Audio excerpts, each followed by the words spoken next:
7:18, and we wanted to call your attention back to that video of a local Palestinian organization showing its solidarity with the 450 international activists detained by Israeli naval forces, attempting to break a blockade of humanitarian aid in Gaza.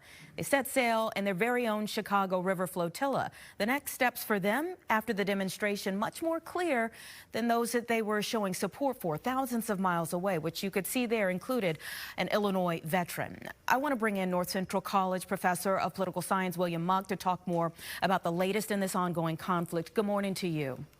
Good morning. We always appreciate you. We shouldn't or should point out in this moment that Thursday, of course, was Yom Kippur, considered the holiest day in the Jewish calendar. Israel's foreign minister said the flotilla headed for Gaza was just provocation. But protests erupted in Italy overnight. Turkey's foreign minister described the move as an act of terrorism. Can you talk about why their operation is drawing international backlash? Well, I think the scale and the scope of the humanitarian suffering in Gaza right now is really getting the world's attention. We think at the sheer number of casualties or deaths, over 60,000 right now, the humanitarian suffering in terms of famine hitting the area. So I think it's gotten the world's attention to say there needs to be more conversation about this. As we think about the conflict between Israel and Gaza, it's not just about a military solution. It's not just about defeating Hamas, but it's also thinking about the suffering that's going on. And so we're seeing a real shift here where states around the world are starting to focus their attention on that humanitarian situation. And I think the flotilla effort is a way to try to bring that conversation forward, to say there needs to be more talk about how do we address the humanitarian needs in addition to creating a safe security situation for both Israel and Palestine. Yeah, and moving from talking about it to something actually happening. All of this happening just days before we mark that solemn beginning of this phase of conflict, if you will, in that region. October 7th, 2023 being the day Hamas led that attack on southern Israel, killing 1,200 people in a single day and abducting 251 others. Since then, 66,000 Palestinians have been killed. It's estimated that half of that number is women and children. So President Trump and Benjamin Netanyahu, the prime minister, came to terms on a deal that's now in the hands of Hamas to accept or reject. Is there any indication to you that some semblance of peace is actually near?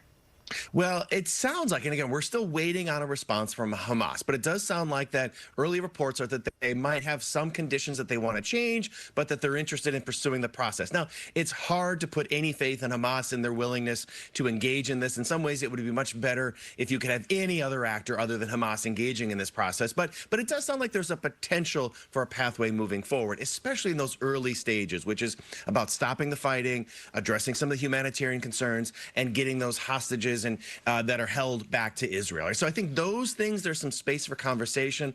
The hard part is what comes after that, like a long-term political agreement. What does that mean for Palestinian statehood? All of those questions aren't really clarified in this agreement, but I think the hope is that you can at least begin to address some of those early concerns. Yeah, and you touched on the exact point I wanted to make here on a final note, which is the how long.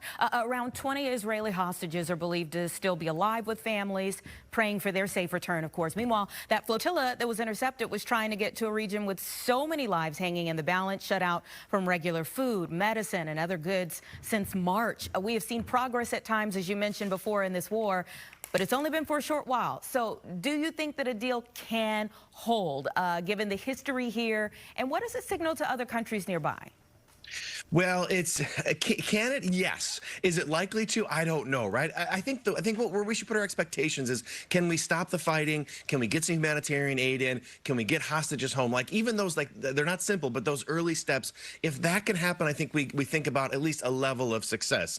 And then we get to the harder conversations about what happens to Palestine in the long term, because that's the really complicated one. Statehood versus not statehood, Israel versus the United States, and all of those issues. So if you hope just to limit some of the human suffering and address some of the families in Israel who want their hostages back home, those I think we would say are important. Now, the second part of the question, the long-term solution is going to require states in the region, specifically Arab states, to come in and be involved in that governing of Palestine. Hamas has to go away, and there has to be a legitimate government that is speaking for the Palestinian people. So I think that's the hope, is that you can move in that direction. The odds are really long, and there's still a lot of pathways that could lead to more violence. But I think we hope that the process can continue to play out. Yeah, and I think it's great to end at least on a note of hope. Thank you so much. We always appreciate you, as I said. Thanks for having me.